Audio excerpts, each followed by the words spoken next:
Well then, mother-in-law, I guess the shed will have to do for you. Emmy laughed, pointing to the small shed in my backyard, suggesting it as my new room.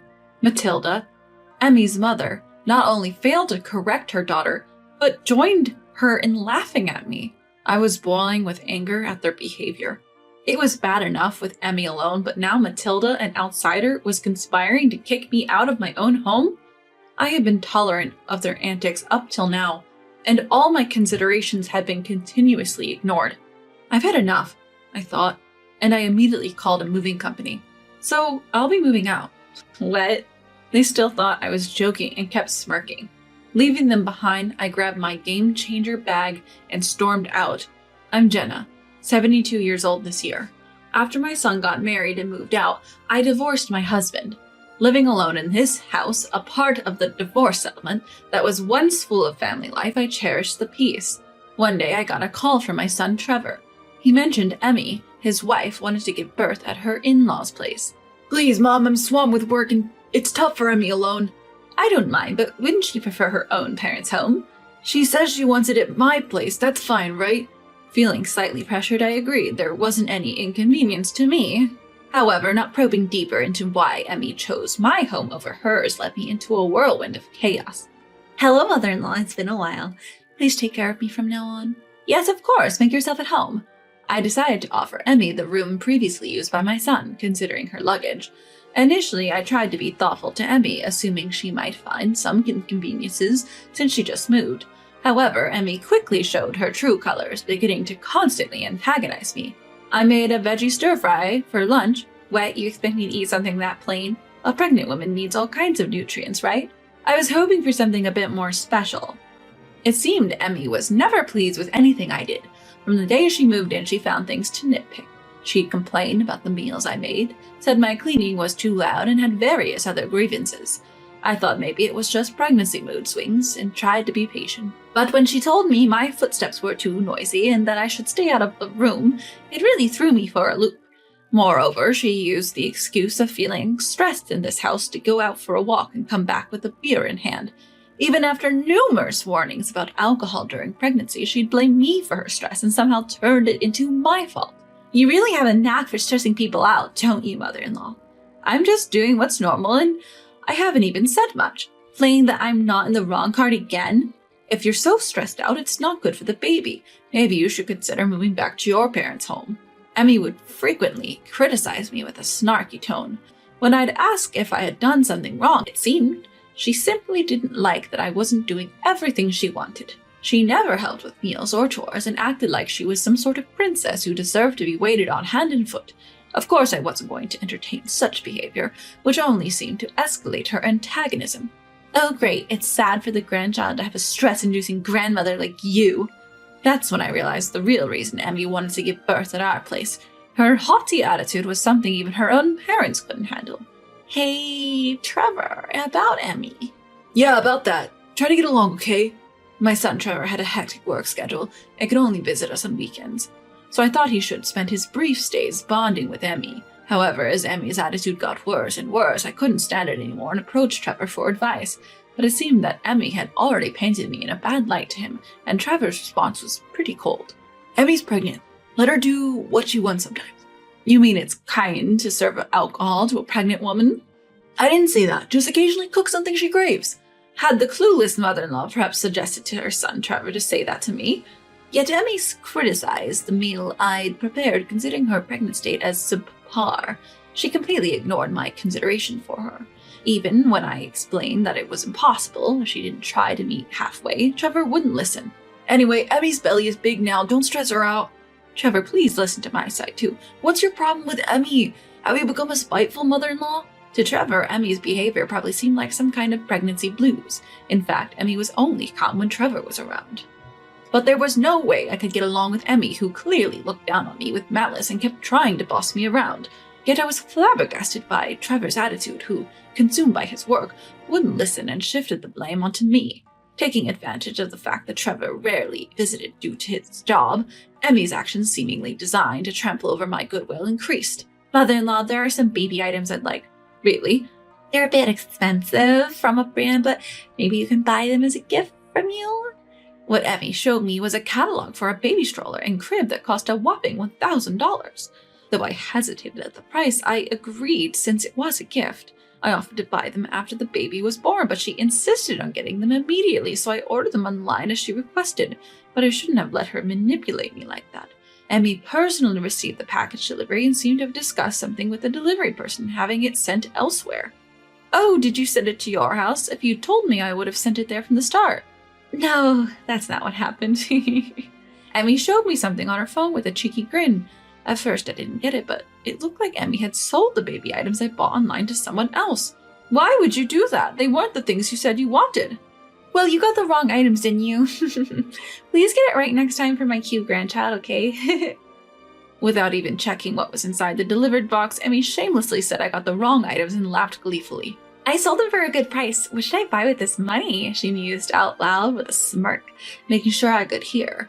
If she had received the wrong items, she could have simply returned them. It seemed she just wanted to annoy me, and she made it a point to let me know that. Seeing such a clear malice, I was at my wit's end. The final straw came about a month after she moved into our home. Hello, I'm coming in now. What? Why the sudden visit? I was relaxing in the living room after lunch when the doorbell rang out of the blue. I wasn't expecting any visitors. When I opened the door, there stood Matilda, Emmy's mother. Emmy told me she felt lonely and needed some company for the birth. Oh, I see. I'm sorry. Emmy didn't mention anything. Of course she didn't. Matilda gave me a condescending smile and waved cheerfully to Emmy, who emerged from the back of the room. Without wasting any time, Emmy turned to me and made a shocking statement. Well then, mother-in-law, since you're in the way, how about staying in the shed? Excuse me? Emmy, with a grin, suggested that I use the little shed in our backyard as my room. Matilda didn't reprimand Emmy for the remark, but just laughed along with her. I don't want someone who's mean near me during such an important time as my daughter's birth. Well, then shouldn't she just stay at your place? See, this is the kind of things mother-in-law says. I don't know how they justified it, but Matilda just looked at me with pity and waltzed right into the house. I was about to complain about trespassing, but the two of them just ignored me and went on chatting. Heading into the living room, I was furious at their audacity. If it was just Emmy, maybe, but even Matilda had the nerve to barge into someone else's home and without a greeting tried to kick out the homeowner, me. Having had enough of these two who wouldn't listen to a word I said, I defiantly grabbed my cell phone and called a moving company. So I guess I'm moving out. What? They seemed to think I was joking, still laughing dismissively. But soon enough, to my luck, I managed to find a moving company. Seeing the moving truck pull up, they panicked and tried to stop me. Wait a minute, mother-in-law, what are you thinking? Well, you said the nasty mother-in-law is a bother, right? Where do you think you're going? Isn't this unreasonable? Unreasonable? Maybe reflect on your own actions first. In no time, a group of workers packed up everything in the house and started loading it into the truck. The TV, sofa, furniture, electronics, everything from the living room that Emmy had treated like her own, disappeared right before our eyes. Watching the house get emptied out, the two just stood there stunned.